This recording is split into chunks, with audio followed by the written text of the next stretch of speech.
పరమగీతంలో 5వ అధ్యాయము 2-7. నా సహోదరి, నా ప్రియులారా, నా పావురమా, నిష్కలంకురాలా ఆలకింపుము.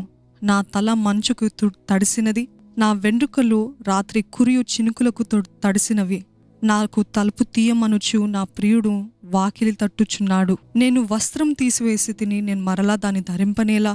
నా పాదములు కడుక్కొంటిని, నేను మరలా వాటిని మురికి చేయనేలా? తలుపు సందులో నా ప్రియుడు చెయ్యి ఉంచగా నా అంతరంగము అతని ఎడల జాలిగొనెను. నా ప్రియునికి తలుపు తీయ లేచితిని, నా చేతుల నుండి నా వ్రేల నుండి జటమాంసి గడియల మీద స్రవించెను. నా ప్రియునికి నేను తలుపు తీయనంతలో అతడు వెళ్ళిపోయెను. అతని మాట వినుటతోనే నా ప్రాణము సొమ్మసిలెను. నేను అతని వెతికినను అతడు కనబడకపోయెను. నేను పిలిచినను అతడు పలకలేదు. పట్టణంలో తిరుగు కావలి వారు నాకెదురుపడి నన్ను కొట్టి గాయపరిచిరి.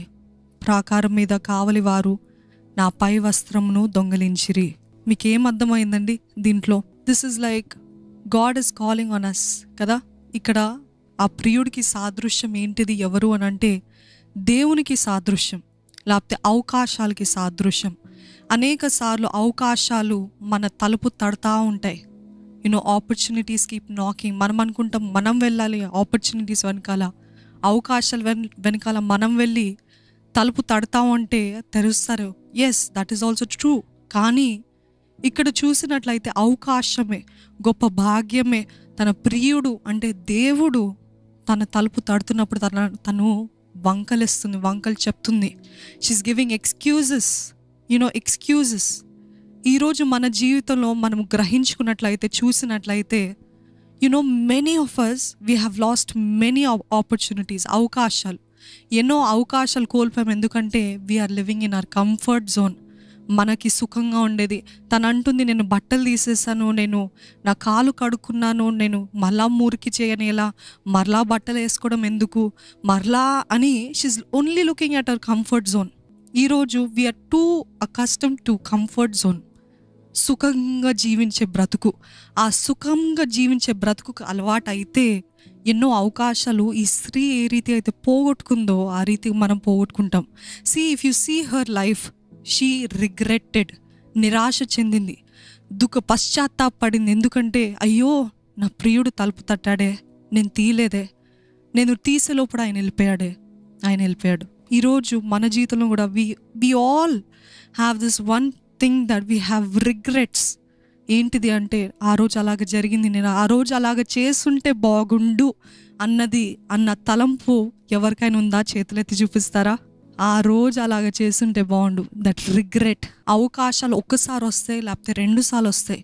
ఎంతసేపు మన సుఖ జీవితం, మన ఆశలు, మన వాంఛలు, మనము సుఖంగా ఉండాలని చూసినట్లయితే we lose many great blessings. దేవుని ఆశీర్వాదాలు అనేకమైన వాటిని మనము కోల్పోతాం.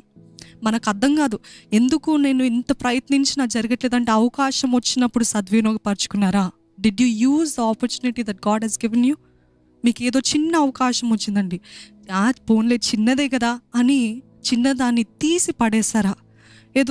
ఏదో చనువుగా తీసి పడేస్తారా? ఇది అక్కర్లేదులే, హూ కేర్స్ అన్నట్టు అటువంటి యాటిట్యూడ్ తోటి, అటువంటి భావంతో ఉన్నారా? Despise not the small beginnings అంటే చిన్న ప్రారంభాలు విసర్జించద్దు, తృణీకరించద్దు, చనువు చేయొద్దు అనే వాక్యం తెలియజేస్తుంది. ఈరోజు చిన్నవి మీరు అనుకుంటారు, నా కుటుంబంలో నాది చిన్న పాత్రనే, లేకపోతే నా ఉద్యోగంలో నాది చిన్న పాత్రనే, నేను ఉన్న చోట నాది చిన్న పాత్రనే. But God is saying be faithful in that. దాంట్లో నమ్మకంగా ఉండండి. దాంట్లో నుండి ఎన్నో గొప్ప అవకాశాలు వస్తాయి. గమనిస్తున్నారండి, రూత్ నయోమిని చూసినట్లయితే షీ కుడ్ హ్యావ్ గాన్. తను అనుకుంటే తన దేశానికి, తన స్వజనులకి తిరిగి వెళ్ళొచ్చు. But when she went with her mother in law, తన అత్తగారితోటి వెళ్ళినప్పుడు ఆపర్చునిటీస్ ఓపెన్, అవకాశాలు తెరవబడ్డాయి. ఏంటి, నేనేం చేయగలుగుతాను మా అత్తగారితోటి, తను ఏమి ఇవ్వగలుగుతుంది, తనే ముసలితనంలో ఉంది, తనకి నేను ఇంకా సహాయపడాలా? ఈ నేటి స్త్రీలైతే, యవనస్త్రాలైతే అలానే అనుకుంటాం కదండి. What benefit do I have, నాకేం లాభం ఉంది అని అనుకుంటున్నాము. కానీ ఎక్కడైతే మీరు లాభం లేదు, అవకాశం లేదనుకుంటారో అక్కడి నుండి దేవుడు అవకాశాన్ని, మార్గాన్ని తెరుస్తాడంట. హల్లెలూయా. Don't think that this is small, ఇది చిన్నదే, ఇది పర్వాలేదులే, ఇది ఎవరు చూడరులే. But God is seeing. ఆ రూత్ ఆ రోజు చేయకపోయి ఉంటే, వెళ్ళకపోయి ఉంటే, నమ్మకంగా లేకపోయి ఉంటే, Jesus ancestors was Ruth, Boaz Ruth. So if you see, don't take any opportunity for granted. దేవుడు మన జీవితంలో ఇచ్చే అవకాశాల్ని తర్వాత చేయకుండా ఉండి తర్వాత బాధపడితే మనం ఏం చేయలేం. ఇక్కడ ఈ స్త్రీని చూసినట్లయితే షీ వాజ్ టెల్లింగ్, అయ్యో నా ప్రియుడు వెళ్ళిపోయాడే. తర్వాత చెప్పింది, తర్వాత వెతికిందంట. అప్పుడు తన తలుపు తెరిచింది. బయట వీధుల్లోకి వెళ్తే ఏం జరిగిందంట, అందరూ వాచ్మెన్, కావలి కాసేవారు తనని కొట్టారంట, తన బట్టల్ని చింపేశారంట. What does that mean? ఏంటి దానికి అర్థము అని అంటే, ఎప్పుడైతే మనము దేవుడిచ్చే అవకాశాన్ని సద్వినియోగపరచుకోమో అప్పుడు అపవాది రెడీగా ఉంటాడంట. దేనికి? మన పైన అటాక్ చేయడానికి, మనల్ని నాశనం చేయడానికి, మనల్ని పాడు చేయడానికి.